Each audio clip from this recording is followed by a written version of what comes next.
Bienvenidos a todos esta noche. Nosotros somos Soy Sal y Luz, como Dani lo dijo, yo soy Andrea, mi compañera Adrián, y hoy estaremos pues hablando sobre la clase Doctrinas de la Cruz. Inicialmente fue una capacitación que tomamos del Ministerio Underred Box, pero hoy tenemos el privilegio de transmitírselos a ustedes. Y bueno, y lo que estaremos viendo a través de la clase vamos a estar aprendiendo qué son las malas noticias y cuáles son las buenas noticias. Y las malas noticias, como ya lo habíamos visto con Vale unas cuantas clases atrás, es que somos quebrantadores de la ley y que somos incapaces de cumplir la ley. No está en nuestra naturaleza, no lo podemos cumplir.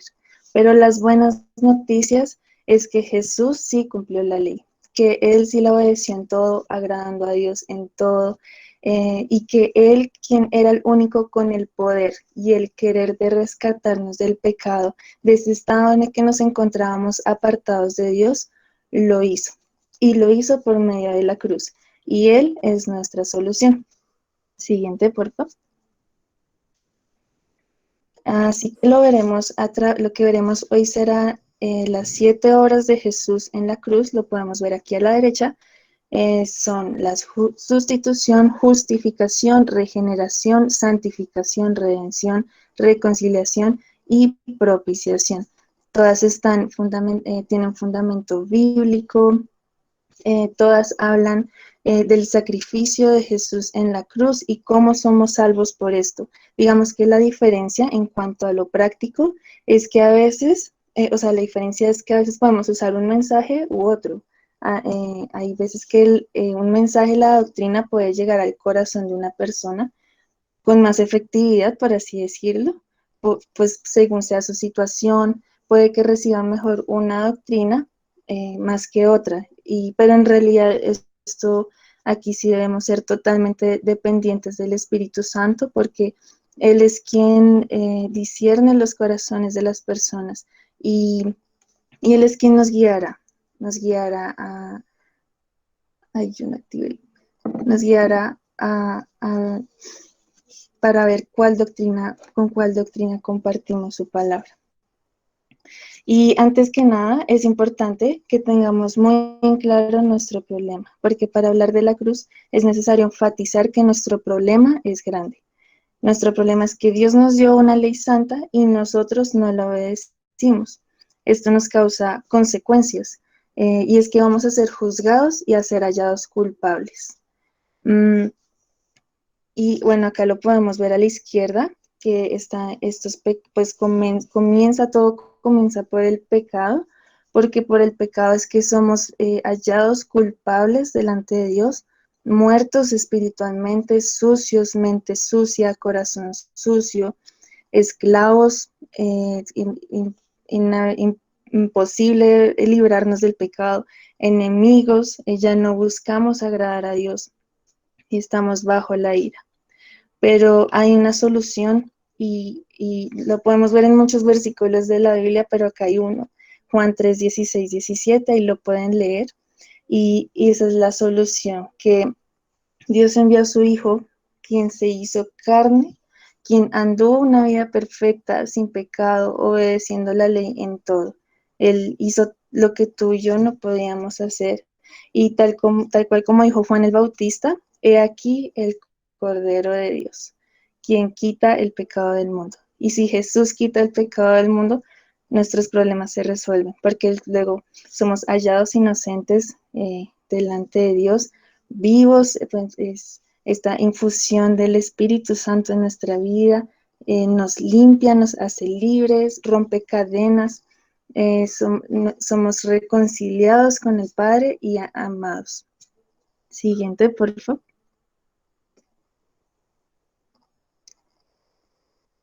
Entonces comenzamos con la primera doctrina. El concepto la doctrina de la sustitución habla de ocupar el lugar de otros o hacer lo que otros no pueden hacer por sí mismos. Y nuestro problema es que no hay ni un solo justo, no hay ni uno que sea bueno, todos somos pecadores y esto vuelve imposible, o sea, ninguno de nosotros podía ser ese carnero, de ese sacrificio limpio que pagara por los pecados. El único era Jesús, y esto lo podemos ver muy claramente en Isaías 53, 4, 6. No lo voy a leer todo, pero allí dice, sufrió, ciertamente llevó él nuestras enfermedades y sufrió nuestros dolores. Más adelante dice, molido por nuestros pecados. Al final dice, mas Jehová cargó en él el pecado de todos nosotros. Jesús estuvo dispuesto a recibir el castigo que nosotros debíamos recibir.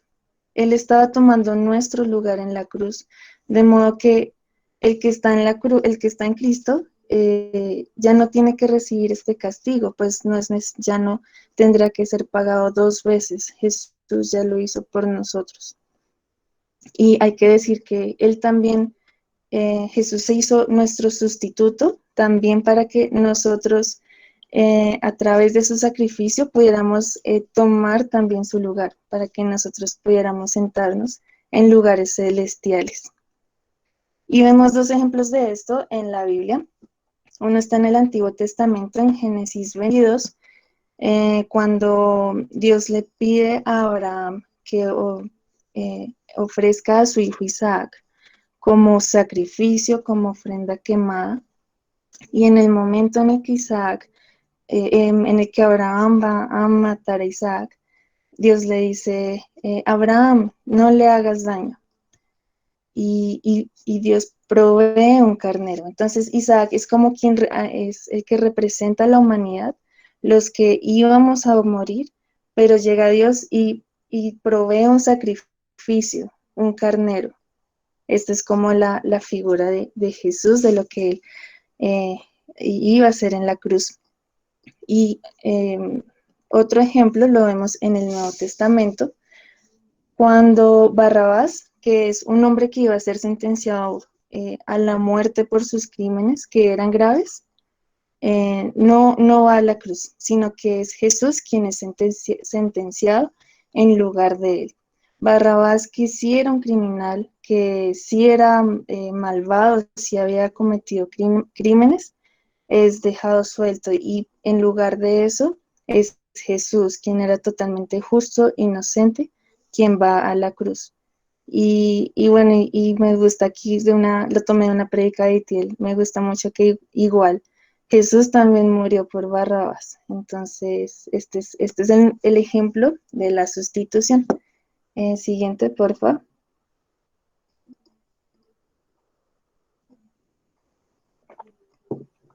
Entonces, ¿cuándo lo aplicamos? Cuando hay, o sea, ¿a quiénes le hablamos de la doctrina de la sustitución? Cuando hay convicción de pecado. Cuando hemos llevado a la persona por la ley. O sea, después de que la persona entiende que ha pecado, sí, que merece la muerte, que merece el infierno. Todo esto que estuvimos viendo con Vale a través de la ley, que es mentiroso. Eh, entonces, después de que él reconoce su culpa, tú le puedes montar este escenario, tú le dices, tú se lo presentas a través de una ilustración y tú le dices, imagina que estás siendo juzgado en el tribunal y eres hallado culpable. Y en el momento en el que entra el verdugo que te va a llevar al infierno, llega alguien y dice, no se lo lleven a él, llévenme a mí en lugar de a él. Entonces tú le montas este escenario y tú le preguntas, ¿qué pensarías de alguien así? Sí, o sea, tú haces que la persona se sienta como aquella que está en el tribunal, que va a ser llevado al infierno, y tú le dices, pero viene alguien en el último momento y te dice, "Mm, no se los lleven a él, llévenme a mí, y tú eres salvo". Entonces tú le dices a la persona, ¿qué pensarías de alguien así?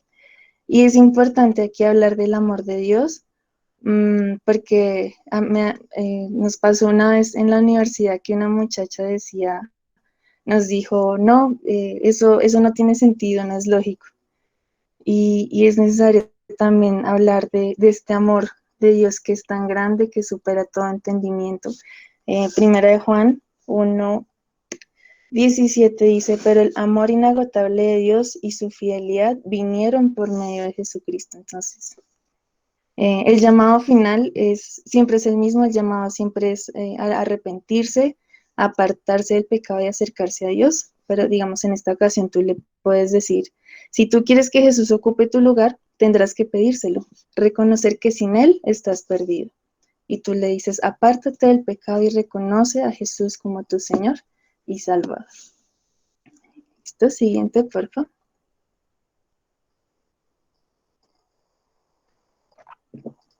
La siguiente es la doctrina de la justificación.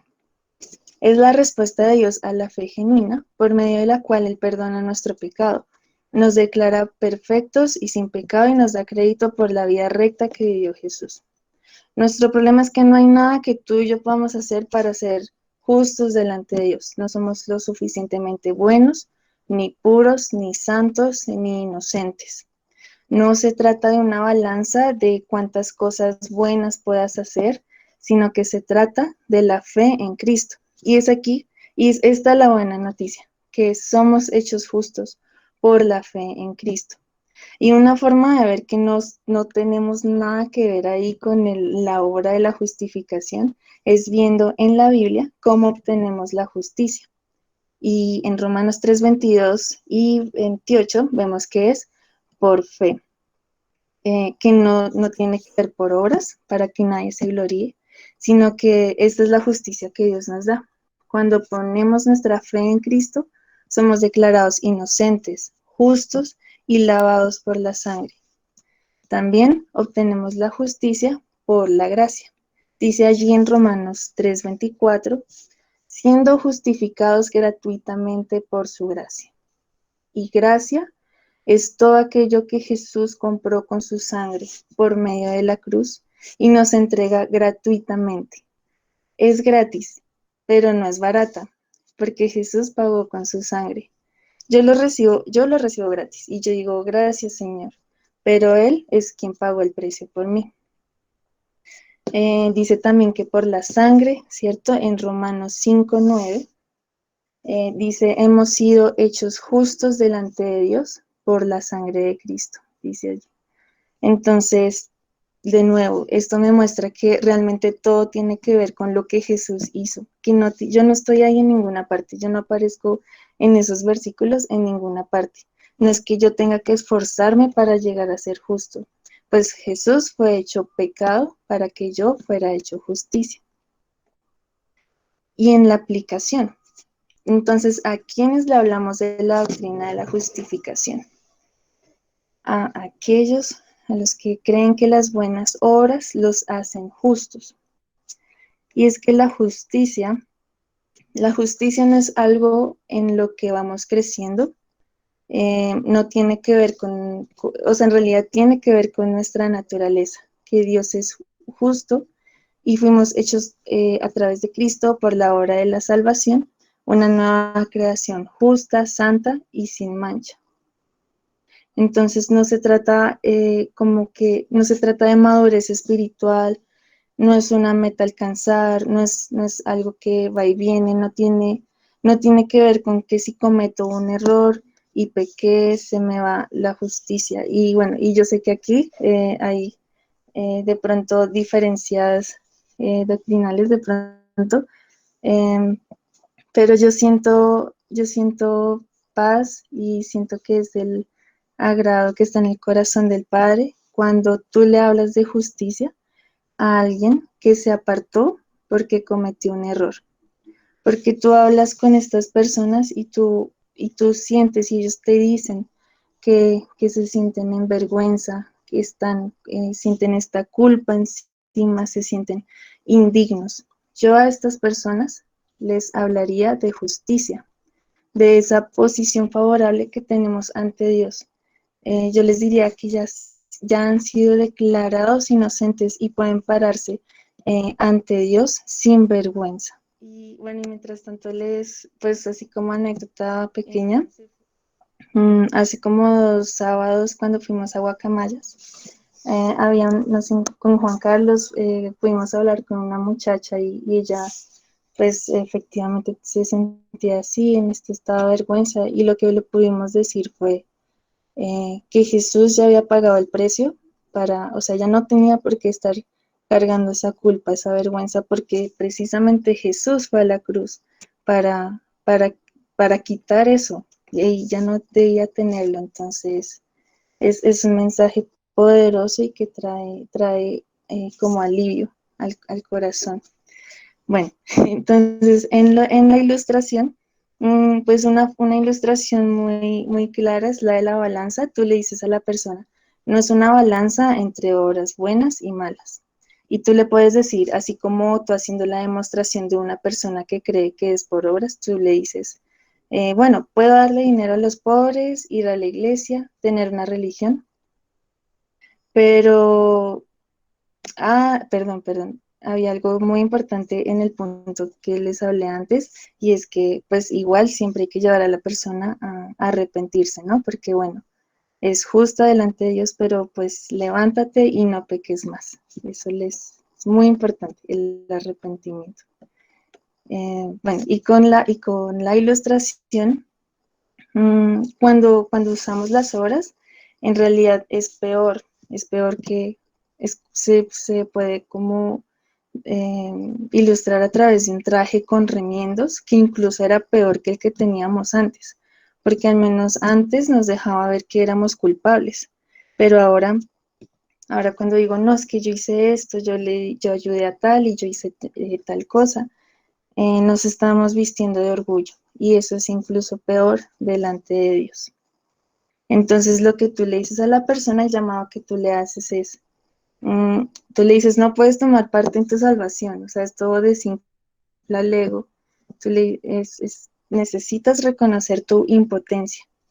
Al reconocer que eres pecador perdido, podrás recibir lo que Jesús hizo por ti. Es un regalo.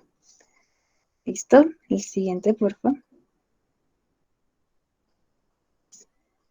Y la doctrina de la regeneración.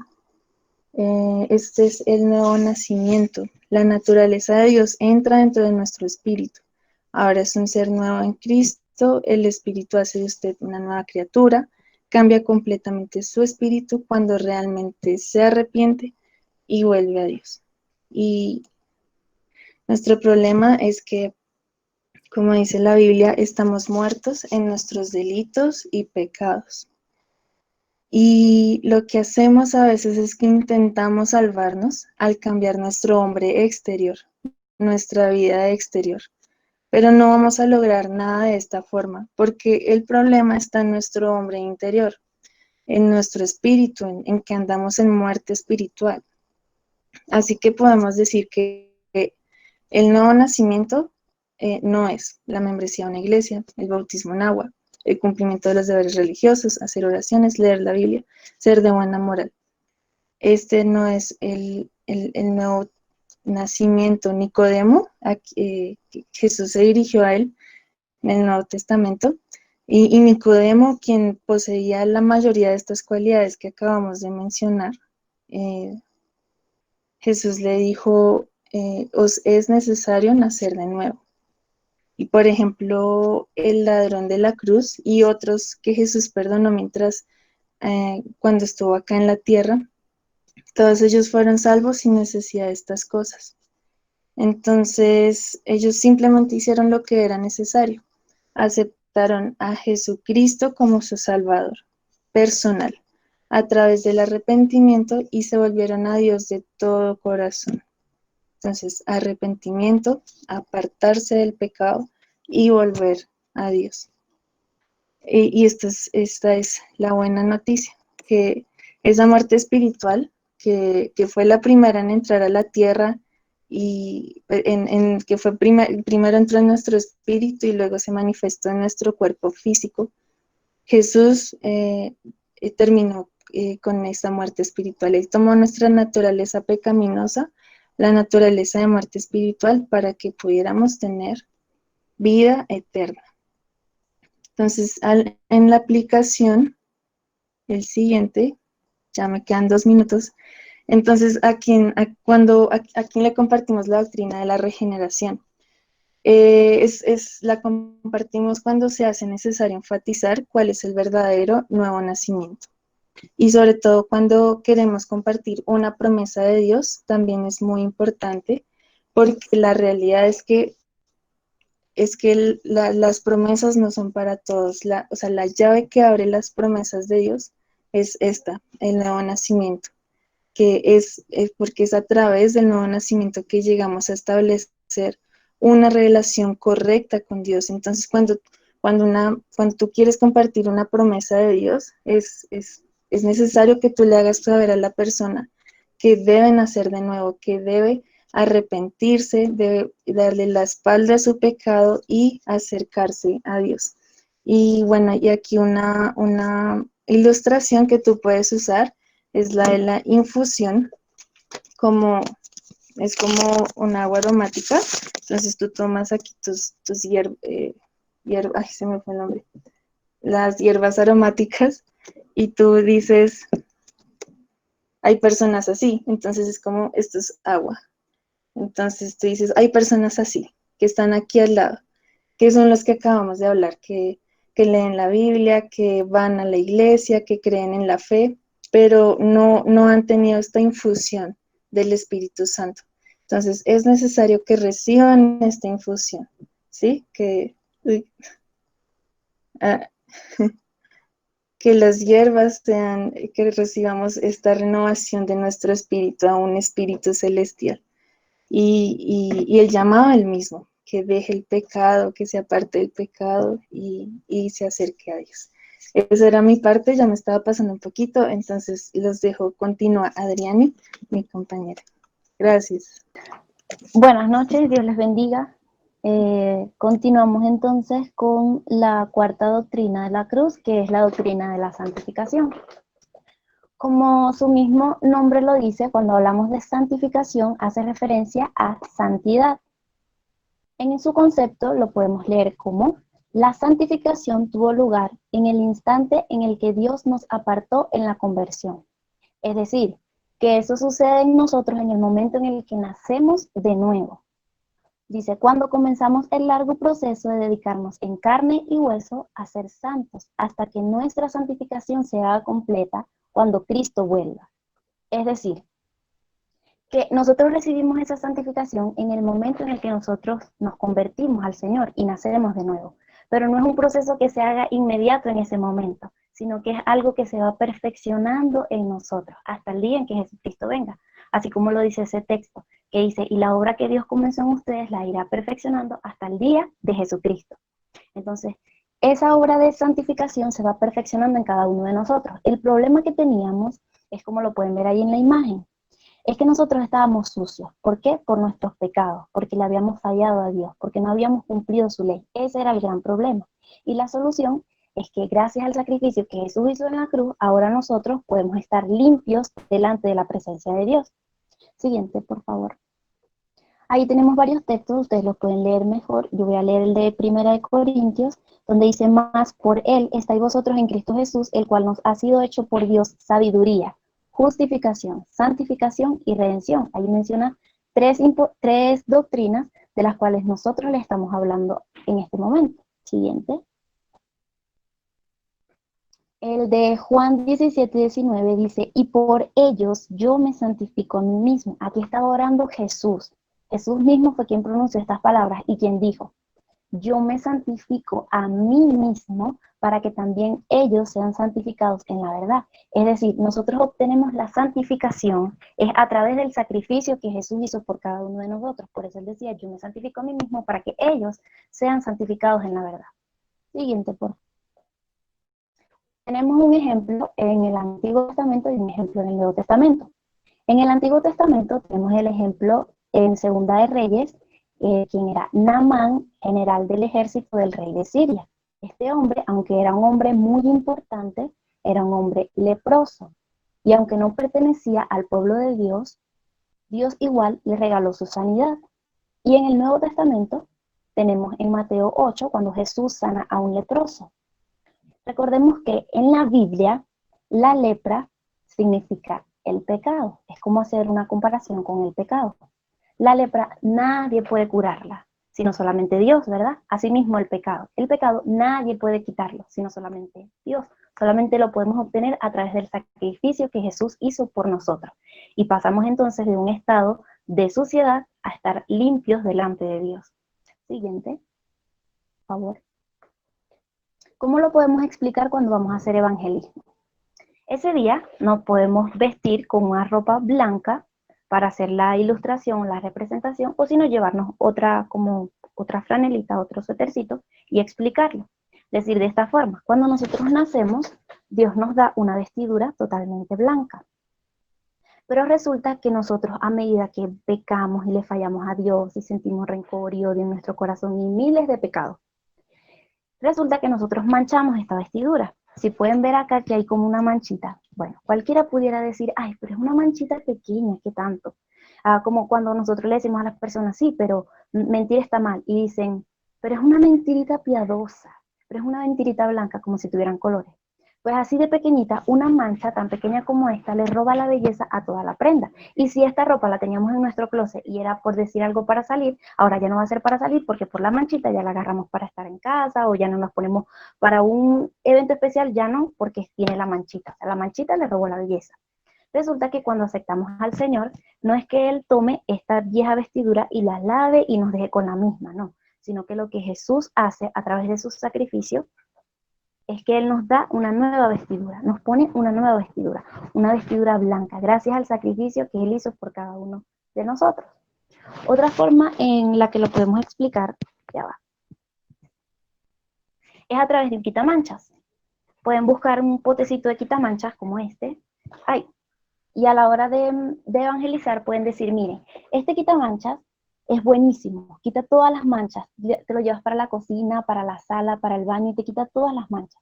Pero la única mancha que no te puede quitar es la mancha del pecado. Esa mancha solamente la quita Jesucristo con su sangre. Es el único que puede lavarte, limpiarte y perdonarte. Y allí continuar con la predicación.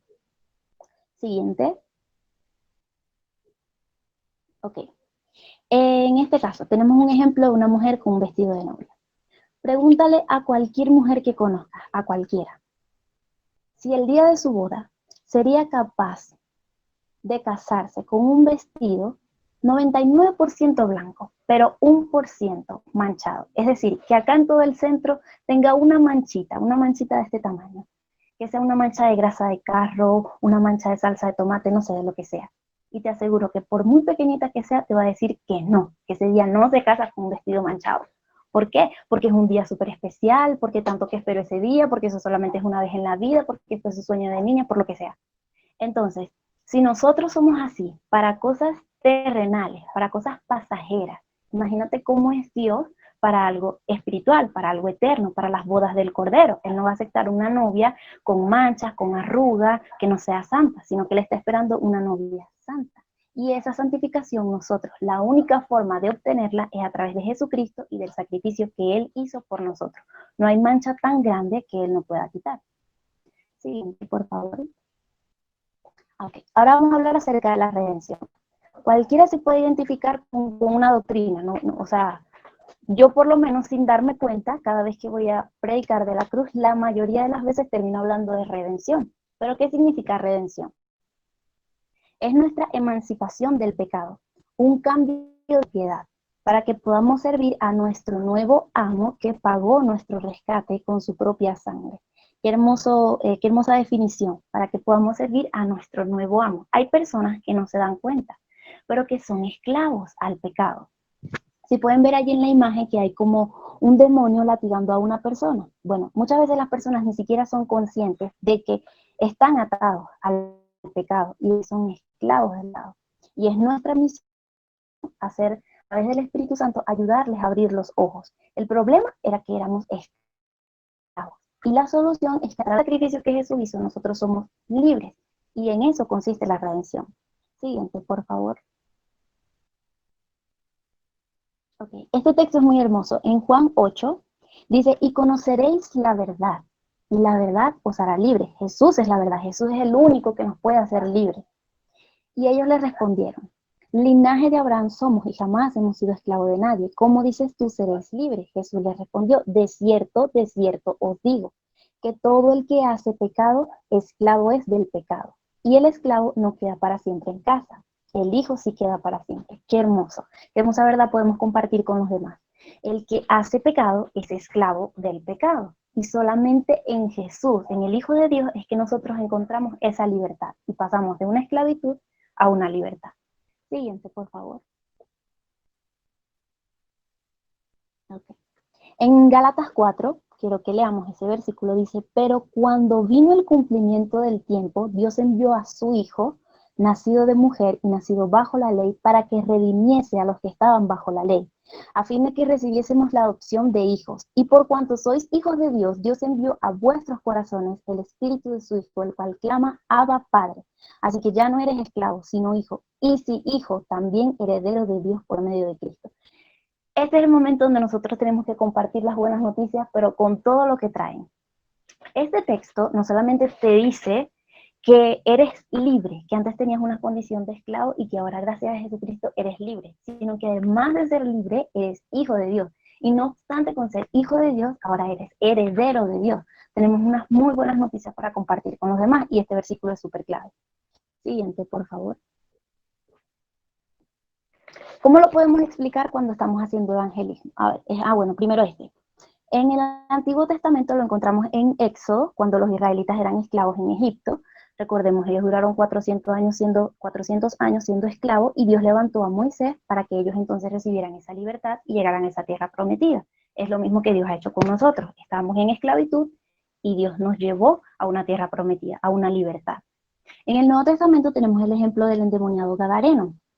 Este hombre estaba atado, nadie se le podía acercar, pero resulta que llega Jesús y lo cambia de ese estado de esclavitud, donde esos demonios lo atormentaban, y ahora le da libertad.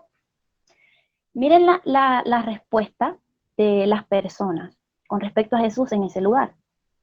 Los que no habían recibido esa libertad, los que no habían sido liberados, dice, y comenzaron a rogarle que se fuera de sus contornos. ¿Por qué? Porque esas personas no habían recibido esa libertad.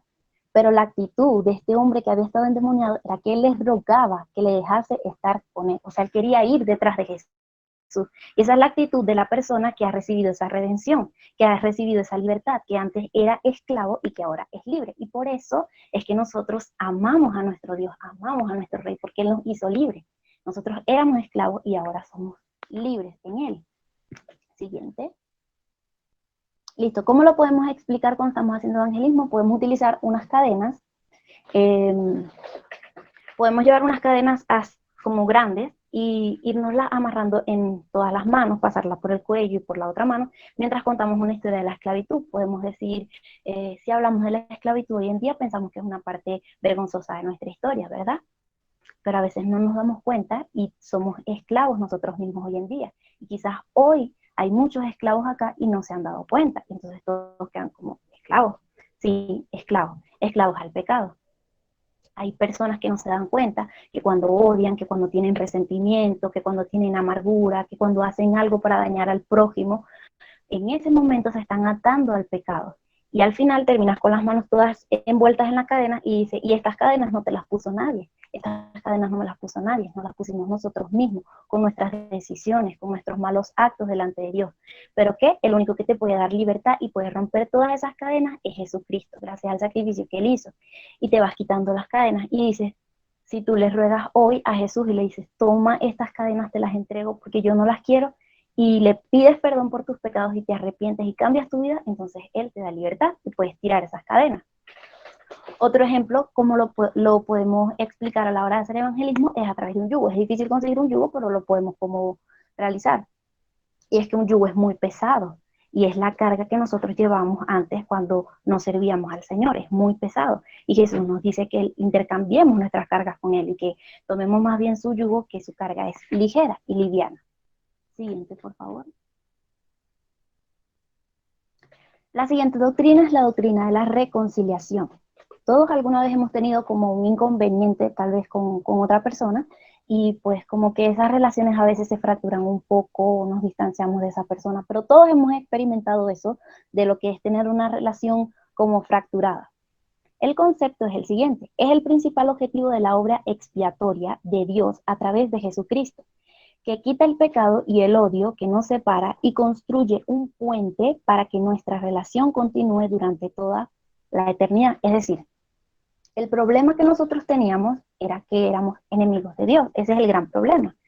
Pero la hermosa solución Es que gracias a lo que Jesús hizo, ahora nosotros podemos ser amigos de Dios. Siguiente. Este texto es muy bello, me gustaría que lo pudiéramos leer. Dice, y por medio de él reconciliar consigo todas las cosas. ¿Por medio de quién? Por medio de Cristo. Reconciliar consigo todas las cosas, así las que están en la tierra como las que están en los cielos, haciendo la paz mediante la sangre de su cruz. También a vosotros que erais en otro tiempo extraños y enemigos por vuestros pensamientos y por vuestras malas obras, ahora os ha reconciliado en su cuerpo de sangre por medio de la muerte, para presentaros santos y sin manchas e irreprochables delante de Él. Es decir, esto es lo que Dios ha hecho con nosotros. Es como si esta fuera nuestra mano, esta fuéramos nosotros, y este es Dios. Jesús lo que hizo fue que tomó la mano de Dios y tomó la mano de nosotros y nos unió. Es decir, Jesús a través de su muerte nos reconcilió con el Padre. Él fue quien tomó la mano de Dios y quien tomó la nuestra y nos reconcilió con el Padre. Siguiente. Ok. Este versículo también es súper hermoso, donde dice en Primera de Corintios, y todo esto proviene de Dios, quien nos reconcilió consigo mismo por medio de Cristo, y nos dio el ministerio de la reconciliación, que Dios estaba en Cristo reconciliando consigo al mundo. Es decir, Dios fue el que tuvo la iniciativa de acercarse a nosotros. Se supone que si tú hieres a alguien, se supone que tú vas y le pides disculpas, ¿cierto? Pero Dios, que fue el ofendido, que fue de quien nosotros nos apartamos, a quien nosotros más bien con nuestros pecados nos rebelamos en contra de Él, Dios más bien fue el que se acercó a nosotros, el que hizo las paces con nosotros a través de la muerte y el sacrificio de su Hijo. Siguiente. Un ejemplo en el Antiguo Testamento se encuentra en Génesis 3, cuando Adán y Eva pecaron y esa relación que ellos tenían con Dios simplemente se fracturó y ya no era la misma. La promesa que tenemos es en Apocalipsis 22, que vamos a poder estar obviamente súper cercanos con nuestro Señor, pero ya tenemos esa promesa hoy en día a través del Espíritu Santo de Dios y tenemos esa hermosa relación con Él y ya vivimos esa reconciliación. Siguiente. ¿Cómo lo podemos explicar cuando hacemos evangelismo? Podemos hacer como una dramatización o algo así, dos personas que hagan como que están enojadas. Supongamos que la persona 1 fue la que le falló a la persona 2, la hirió, la maltrató, hizo cosas en contra de ella, hizo cualquier cantidad de cosas y la lastimó.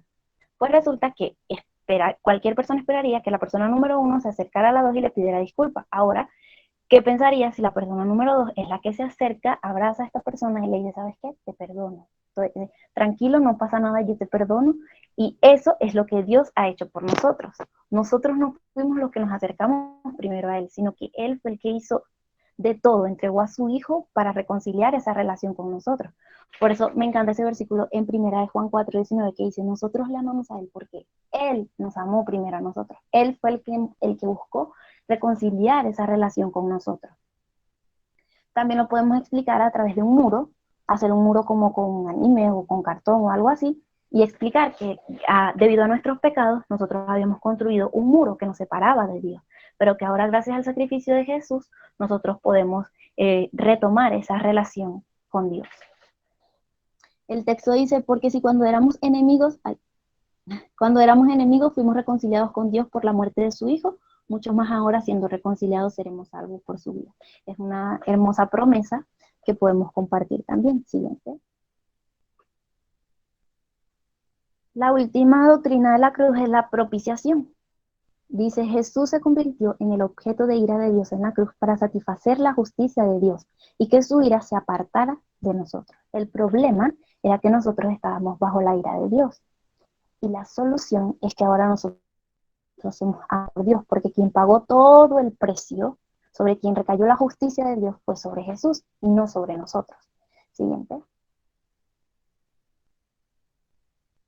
Siguiente, esos textos los pueden leer después. Ok. Quizás han escuchado la palabra propiciación mucho en el Antiguo Testamento, ¿cierto? Por el propiciatorio. ¿Qué era el propiciatorio? Esa cajita dorada que ven en la primera imagen se llamaba Arca del Pacto. Resulta que dentro de esa arca del pacto, que esa arca del pacto se encontraba en el lugar santísimo, en el tabernáculo, en esa arca se encontraban las tablas de la ley, se encontraba la vara de Aarón que reverdeció y el maná del cielo, que fue con lo que Dios sustentó al pueblo de Israel. Pero esa tapa, está arriba, esa tapa no se llamaba como tapa, sino propiciatorio, y de allí viene la palabra propiciación. Propiciación significa cubrir, significa tapar. Pero resulta que sobre ese propiciatorio el sacerdote tenía que llevar la sangre del animal y colocarla allí sobre el propiciatorio. ¿Por qué? Ese propiciatorio demandaba sangre porque él estaba cubriendo la ley que estaba debajo, la cual no se estaba cumpliendo. Entonces, por eso ese propiciatorio demandaba sangre, y demandaba la sangre de un animal, en este caso que fuera inocente, que fuera perfecto. Pero ese sacrificio tenía que estarse haciendo constantemente. Sin embargo, vino Jesús en sustitución de ese sacrificio, y Él fue el que se entregó por nosotros en la cruz. Él fue el que murió sin ser culpable. Yo les trataba de explicar esto a unos niños de escuela, les decía, y había que entregar y matar a un animalito por culpa o por causa de otras personas. Los animalitos no eran culpables. Y me decían, no, no es posible, los animalitos no tienen la culpa. Bueno, lo mismo sucede con Jesús. Jesús murió en la cruz por cada uno de nosotros. Jesús no tenía la culpa, llevó una vida perfecta, llevó una vida santa, llevó una vida intachable, y Él murió y derramó su sangre para que entonces esa misericordia de Dios pudiera alcanzarnos a nosotros, así como esa relación que Dios tenía en ese momento con su pueblo, que se basaba en la misericordia. Así también la relación de Dios con nosotros se basa en la misericordia. En cuanto a los textos bíblicos del Nuevo Testamento, solo coloqué Isaías 53 y Mateo 27, como ven, uno del Antiguo y uno del Nuevo, pero es que los textos acerca de la propiciación y lo que Jesús ha hecho por nosotros lo encontramos desde Génesis hasta Apocalipsis. ¿Y cómo lo podemos explicar cuando vamos a evangelizar? Lo podemos explicar que una persona se pueda colocar delante de una cruz y reciba como golpes, y otra persona se pueda colocar detrás de esa cruz y no reciba ningún golpe, y decir, bueno, Jesús recibió la ira que tú y yo merecíamos, y ahora nosotros nos colocamos detrás del sacrificio que Él hizo, y ahora tú y yo pasamos a ser delante de Dios inocentes, y ya no estamos bajo la ira de Dios, sino que ahora somos amados por Dios. Propiciación significa que alguien muere en tu lugar y en mi lugar. Recordemos lo que dice Romanos 6:23, más la paga del pecado es muerte, pero la dádiva de Dios es vida eterna en Cristo Jesús. Y estas son las buenas noticias que nosotros tenemos para compartir. Siguiente. Ya esta es la última, dice, la muerte y resurrección de Jesús ofrece la única solución a las terribles consecuencias del problema de pecado. Resulta que cuando nosotros vamos a evangelizar, no es que tenemos que ir como que con las palabras en la mente, reconciliación, justificación, santificación, propiciación, no. A veces ni siquiera tenemos que mencionar estas palabras, solamente dejar que sea el Espíritu Santo quien nos use en ese momento, recordando siempre que este es el centro de nuestra predicación en todo momento. O sea, este es el motivo por el cual nosotros compartimos el Evangelio, la cruz de Cristo, y este debe ser siempre el centro de nuestro mensaje. Muchas gracias por su atención, Dios les bendiga, espero que les sea de mucha edificación.